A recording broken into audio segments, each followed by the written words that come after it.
Hello everyone. The story I am going to read to you this week is called Zoo. It's written by Anthony Browne, and one of the things I like about Anthony Browne's stories are the illustrations. Okay, now I wonder how many people love going to the zoo and how many people miss going to the zoo. After listening to this story, you might change your mind about going to the zoo. Let's see. Okay. Zoo.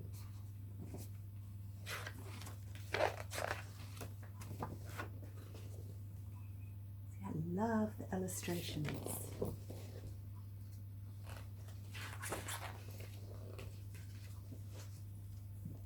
All right, this is my family. Here's me, my brother, Dad, Mum. Last Sunday, we all went to the zoo. Me and my brother were really excited. But there were masses of cars on the road. That kind of sounds like Auckland in a normal time. And it took ages to get there. After a while, Harry and I got really bored, so we had a fight. Harry started crying, and Dad told me off. It's not fair. He never tells Harry off. It's always my fault. What kind of jam do you get stuck in? Asked Dad. Don't know, said Harry. A traffic jam, roared Dad. Ha ha ha ha. Everyone laughed except Mum and Harry and me. When we finally got there, Dad had to have a row with the man in the ticket booth. That means Dad had an argument with the man in the ticket booth. He tried to say that Harry was only 4 and should get in half price. He's 5.5 actually. Daylight robbery, Dad snarled. Sometimes he can be really embarrassing. And there's Dad up there saying, it costs how much? Because going to the zoo is actually quite expensive. We hadn't got a map of the zoo, so we just wandered around. Me and my brother wanted to see the gorillas and the monkeys, but we had to see all these boring animals first. We went into the animal house, which was really smelly. The elephant just stood in the corner, stuffing its face. Come down, you little ratbag, Dad's saying. Oh, Harry, do be careful, Mum's saying, because look what Harry's doing. Naughty Harry. And there's the elephant house with the elephant in the corner, stuffing its face with food. Some kind of food. Mum had brought some chocolate, and Harry and I were starving. Can we have it now? I asked. No, not yet, said Dad. Why not? Whined Harry. Because, said Dad. Because what? I asked. Because I say so, said Dad. It seemed he was in one of his moods. And there we have the giraffes.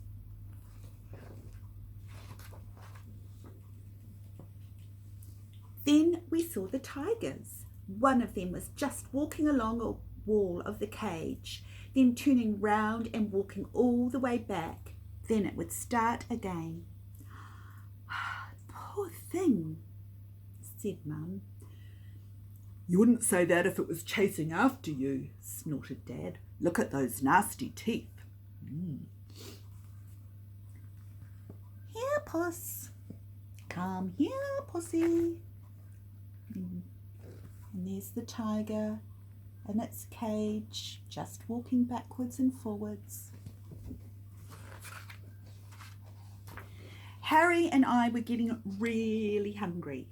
Can't we have lunch now? I asked. But we've only just got here, said Mum. It seemed like we'd been there for hours. My brother thumped me, so I kicked him.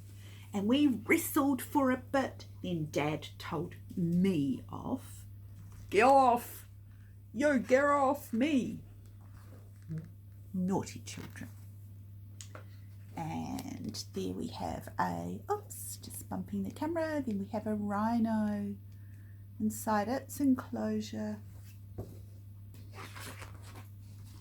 We looked at the penguins next. I usually find penguins funny when I see them on the telly, but all I could think of was food. What animal can you eat at the zoo? Asked Dad. Don't know, I groaned. A hot dog. Howled Dad. He was holding his stomach and laughing so much. Tears were rolling down his face. Come on, boys, said Mum. Let's get something to eat.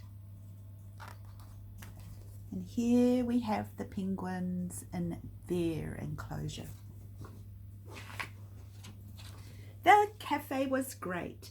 I had burger and chips and beans and loads of tomato ketchup, which is tomato sauce, and a chocolate ice cream with raspberry sauce. It was brilliant. After that, we went into the gift shop to spend our pocket money.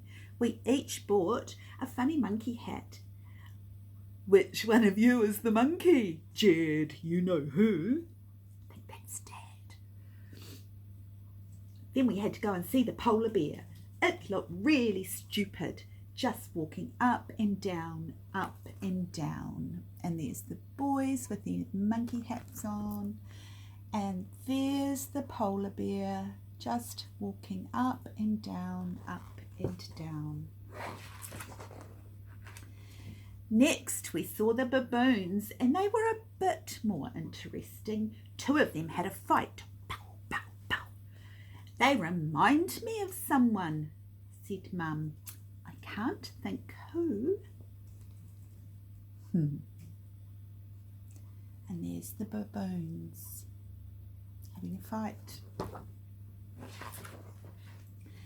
The orangutan crouched in a corner and didn't move. We tried shouting at it and banging on the glass, but it just ignored us. Miserable thing. And there's all the people shouting at the orangutan and banging on the glass. And there's the poor orangutan. Finally, we found the gorillas. They were quite good. Of course, Dad had to do his King Kong impersonation, but luckily we were the only ones there. Then it was time to go home. In the car, Mum asked us what was the best bit of the day. I said the burger and chips and beans, and Harry said the monkey hat. Dad said the best thing was going home and asked her what was for dinner. I don't think the zoo really is for animals, said Mum.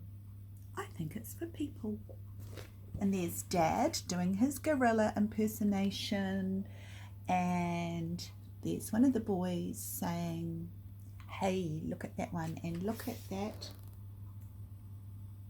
gorilla.